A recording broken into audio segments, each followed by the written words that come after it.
Hai Mitra Perbendaraan, selamat datang di podcast KPPN Bandung 1. Kali ini saya akan membahas mengenai program Kantor Ramah Lingkungan atau Eco Office. Program Kantor Ramah Lingkungan ini diatur dalam Surat Edaran Nomor SE-6/MK.1/2019 tentang penerapan Kantor Ramah Lingkungan atau program Eco Office di lingkungan Kementerian Keuangan. Nah, kira-kira apa nih yang bisa kita lakukan untuk mensukseskan program Kantor Ramah Lingkungan ini? Yang pertama yang bisa kita lakukan adalah mengurangi sampah plastik dan kertas. Sampah plastik dan kertas merupakan sampah yang paling banyak dihasilkan oleh perkantoran. Tapi kan, kantor-kantor di bawah Kementerian Keuangan sudah menerapkan sistem paperless. KPPN Bandung 1 juga begitu.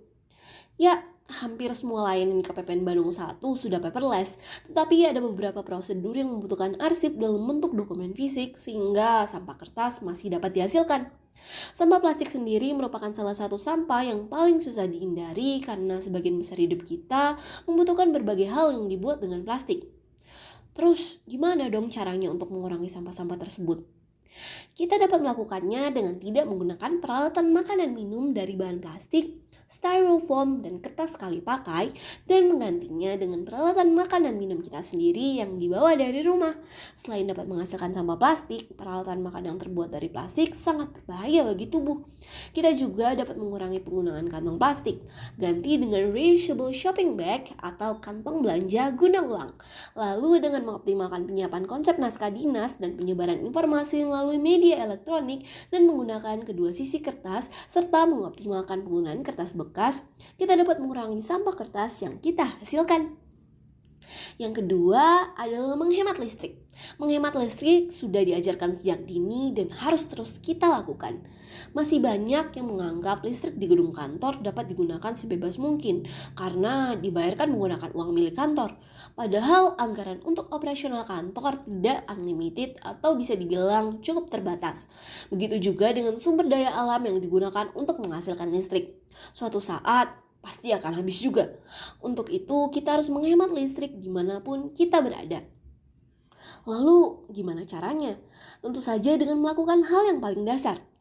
Mematikan lampu di ruangan yang tidak digunakan dan mematikan peralatan elektronik yang sudah tidak dipakai. Kalau ada pegawai yang lembur, maka penggunaan lampu dan AC dibatasi hanya di sekitar tempat pegawai tersebut bekerja. Menggunakan lampu LED daripada lampu neon biasa dan melaporkan penggunaan energi listrik melalui aplikasi pelaporan penggunaan energi listrik atau APL sebagai bentuk tanggung jawab kita atas listrik yang kita gunakan. Yang ketiga adalah menghemat penggunaan air.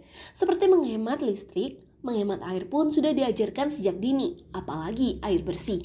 Di kota-kota besar, untuk mendapatkan air bersih bukanlah hal yang mudah.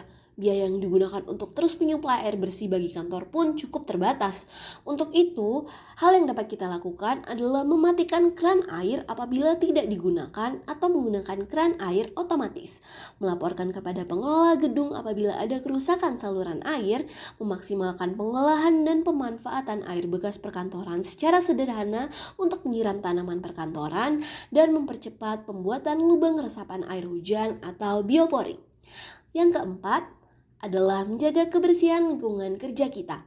Ingatkan mengenai pepatah, kebersihan adalah sebagian dari iman. Ya, kebersihan adalah salah satu hal yang penting. Kenyamanan saat bekerja salah satunya ditentukan dari kebersihan lingkungan kantor kita. Begitu pula dengan kenyamanan pengunjung kantor. Yang bisa kita lakukan nih, contohnya seperti memilah dan membuang sampah sesuai jenisnya apabila terdapat tempat sampah khusus dan tidak merokok dalam gedung kantor kecuali di tempat yang telah disediakan. Dan yang terakhir atau yang kelima, ada hubungannya dengan menjaga kebersihan lingkungan kerja, yaitu memilah dan mengolah sampah kita dengan baik dan benar.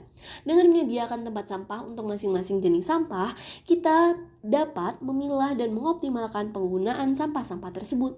Sampah organik dapat diolah menjadi kompos, sampah plastik dan kertas dapat didaur ulang, dan sampah B3 atau sampah infeksius dapat dibuang pada tempat khusus agar tidak mengkontaminasi sampah lainnya. Nah, itu dia beberapa hal yang dapat kita lakukan untuk mensukseskan program kantor ramah lingkungan ini.